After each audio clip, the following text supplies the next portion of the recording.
Vous savez d'abord que les seuls deux candidats qui ont saisi la Cour constitutionnelle au sujet des élections, c'est le président Fayoulou qui demandait le recomptage, qui revendique la victoire jusqu'à ce jour, à l'instar de Etienne Tshisekedi, et il a le droit de revendiquer la victoire, et personne ne doit le lui reprocher.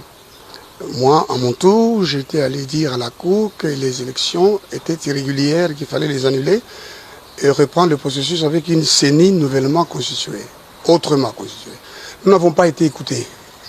Figurez-vous que celui qui présidait la Cour constitutionnelle au cours de cette audience était le juge Noël Kilomba. Aujourd'hui, le juge Noël Kilomba est victime de ces irrégularités qui ont commencé à la Cour. Parce que c'est dans l'irrégularité que le juge Kilomba et son collègue Oboulou ont été remplacés à la Cour constitutionnelle. L'état des droits que prône notre Constitution, qui affirme d'ailleurs à l'article 1er que la RDC est un état de droit et que les institutions de la République, c'est-à-dire le président de la République, le Parlement, le gouvernement et les cours et tribunaux, ont été organisées de manière à assurer l'instauration de l'état de droit. C'est pour ça que le président de la République prête serment devant Dieu, devant la nation et devant la Cour constitutionnelle, et il jure de faire respecter la Constitution, de veiller à ce que tout le monde respecte la Constitution, et s'il la viole intentionnellement, le Sénat et l'Assemblée nationale réunis en congrès ont le pouvoir de les mettre en accusation.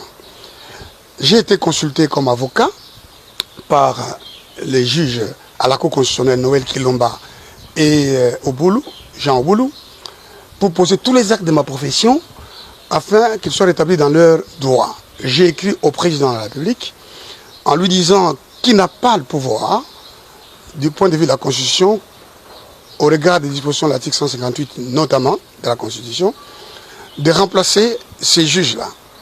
Les juges de la Cour sont les juges inamovibles. Pourquoi? Pour être nommé juge de la Cour constitutionnelle, on l'est dans le groupe du président de la République ou dans le groupe du Conseil supérieur de la magistrature ou alors dans le groupe du Parlement. Ça dit quoi? Le président nomme 3 juges sur sa propre initiative, le Conseil supérieur de la magistrature lui en propose 3 et le Parlement réuni en congrès fait la même chose, lui en propose 3. Il les nomme. Ces juges-là ont un mandat de 9 ans. Ce mandat ne peut prendre fin que si l'un d'eux décède, ou le mandat expire, ou sinon ils démissionnent, ou alors ils sont démissionnés. Le mandat peut aussi prendre fin à la suite du renouvellement de la Cour par tirage au sort. On n'est pas dans les cas d'espèce. Le tirage au sort aurait dû avoir lieu en 2018, mais il y a eu un décès, il y a eu 2 démissions, et donc on a nommé d'autres juges, dont Oboulou, qui ont leur mandat qui court pendant 9 ans. En 2021, l'un d'eux seulement va sortir par tirage au sort. L'autre va continuer.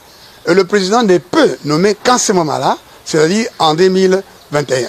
En remplaçant le juge maintenant, en violation de ces dispositions, il a intentionnellement violé la Constitution et il doit rapporter les 2 ordonnances, celle qui nomme les juges qui remplacent mes clients et celle qui nomme mes clients à la Cour de cassation, étant donné qu'un juge à la Cour constitutionnelle ne peut pas être nommé à un emploi public pendant 2 ans depuis la fin de son mandat.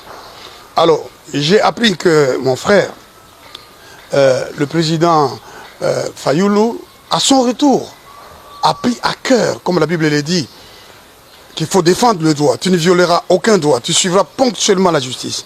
Je l'ai entendu dire publiquement qu'effectivement, puisqu'il y a eu violation intentionnelle de la Constitution, le Sénat et l'Assemblée nationale réunis en congrès devraient faire leur travail. Alors je suis venu les saluer, d'abord par amitié, mais surtout pour lui dire, ce que vous avez dit là, c'est juste, c'est ce que devrait faire tout citoyen. Surtout ceux qui ont vocation à diriger les pays, il faut défendre le droit à tout prix. Dieu a dit à Moïse, tu veux rester dans les pays? Moïse était roi. Le premier roi d'Israël, en vérité, c'est Moïse. Tu veux rester dans les pays? Tu veux garder le pouvoir? Ne viole aucun droit. Tu suivras ponctuellement la justice. Que le président Fayoulou ait pris à cœur de dire ça au sujet de cette violation grave contre les juges dont je suis le conseil m'a déterminé à venir rendre visite aujourd'hui. Maître Théodore Ngoï, et pour cette action, cette initiative. Et il a toujours pris à cœur cet aspect de l'état du droit. Et c'est comme ça qu'il est allé à la Cour constitutionnelle pour contester les résultats. Et toute personne épris de justice, de vérité, ne peut faire que ce que Maître Théodore Ngoï a fait et est en train de faire. Nous disons ici, nous voulons construire un état de droit. Ce n'est pas un mot qu'on lance en vain. Il faut que les actes suivent. M. Tshisekedi, il le sait, il n'est pas légitime. Non seulement il est illégitime, maintenant il pose des actes en violation intentionnelle de la Constitution. On ne peut pas laisser passer cet aspect des choses. Et c'est pour cela que je soutiens totalement l'action de Maître Théodore Ngoï. Et j'ai dit à la population, j'ai dit à tout le monde, M. Tshisekedi court un risque énorme. Donc il doit être traité de haute trahison. Voilà ce que nous disons. Et on ne peut pas prendre à chaque fois pour les Congos des demi-mesures. On ne peut pas à chaque fois pour les Congos accepter des choses inacceptables. Ce n'est pas parce que ces juges-là m'ont causé du tort que je dois soutenir la violation intentionnelle de la Constitution. Non. Nous sommes des hommes ici au Congo et des femmes qui sont des hommes et des femmes de principes et de valeurs. Le respect de la Constitution est sacré et M. Tshisekedi doit respecter la Constitution.